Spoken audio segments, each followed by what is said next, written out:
Statue బయట ఉన్న ఇది మ్యాప్ బట్టి నెంబరింగ్ ప్రకారం మీరు స్క్రీన్ షాట్ తీసుకోండి. భోజనాలు అయ్యా అన్నీ ఉన్నాయి ఇక్కడ రాముడి మందిరం.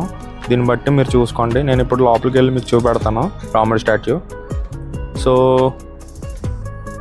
ఇది స్టాచ్యూ, నేను చుట్టూ తిరుగుతున్నా. అసలు స్టాచ్యూ చూస్తే కళ్ళు చెదిరిపోతాయి, చాలా బాగుంటుంది. బ్రాంజ్తో కట్టారు ఇది. అసలు చాలా ఎక్సలెంట్ వైబ్ మాట. ఎంత డివోషనల్ ఫీల్ అవుతారంటే చాలా డివోషనల్ ఫీల్ అవుతారు స్టాచ్యూ మాత్రం. అసలు మార్నింగ్ నేను వెళ్ళిన టైంకి కరెక్ట్గా సన్ రైజ్ అయ్యి రాముడి మీద పడుతుంది. అసలు ఎక్సలెంట్ అండి, పిచ్చెక్కిపోతారు. చాలా బాగుంటుంది. ఖచ్చితంగా ఒక్కసారైనా వెళ్ళండి, చూడండి. సౌత్ గోవా వెళ్ళినట్టయితే ఖచ్చితంగా ఈ ప్లేస్కి అయితే మిస్ అయితే కొట్టకండి, ఖచ్చితంగా వెళ్ళండి.